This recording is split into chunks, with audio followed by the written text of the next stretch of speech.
ఈ మహిష్మతి సామ్రాజ్యంలో ఎవరు లేరా? రక్షించండి, కాపాడండి. హలో హలో, ఎవరు లేరా? అయ్యో, హలో రాజమౌళి గారు. సుమగారు మీరా? సారీ అండి, మీరని తెలియక మా వాళ్ళు లోపలేసారు. ఏమీ కాదు, తెలిసినా కూడా వచ్చిన వాళ్ళని లోపలేసేయమని మీరే చెప్పారంట. విడిపించండి. అంటే మా వాడు ఎక్కడో భోజనానికి వెళ్ళాడండి. తను వచ్చేసరికి టైం పడుతుంది, కానీ మన ఇంటర్వ్యూ కానిచ్చేద్దాం. అర్థమైందండి, మీరు మీ ఆర్టిస్ట్ని ఎలా వాడుకుంటారో అర్థమైందండి.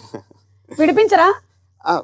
ఇంటర్వ్యూ కానిచ్చేస్తే మొదలు పెట్టమంటారా? పెట్టండి. ఇలాగా తప్పే ఉందండి, వెరైటీగా ఉంటుంది.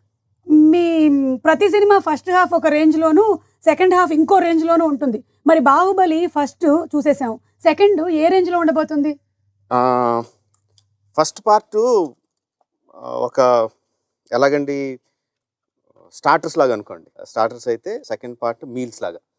అంటే ఫస్ట్ పార్ట్లో మనం ఇంట్రడ్యూస్ చేసిన అన్ని క్యారెక్టర్స్ని ఇంట్రడ్యూస్ చేసాం, వాళ్ళు ఎలాంటి వాళ్ళో చెప్పాం, కానీ కథలోకి ఫుల్గా వెళ్ళా. కథ ఏంటో అసలు చెప్పలేదు, అంత ఇంట్రడక్షన్స్ అయినాయి. అంత స్ట్రాంగ్ క్యారెక్టర్స్ మధ్యన రిలేషన్స్ ఎలా ఉండబోతున్నాయి, వాళ్ళ మధ్యన డ్రామా ఎలా ఉండబోతుంది, మొత్తం ఆ తాలూకు ఎమోషన్స్ అన్ని సెకండ్ పార్ట్లో ఉంటాయండి.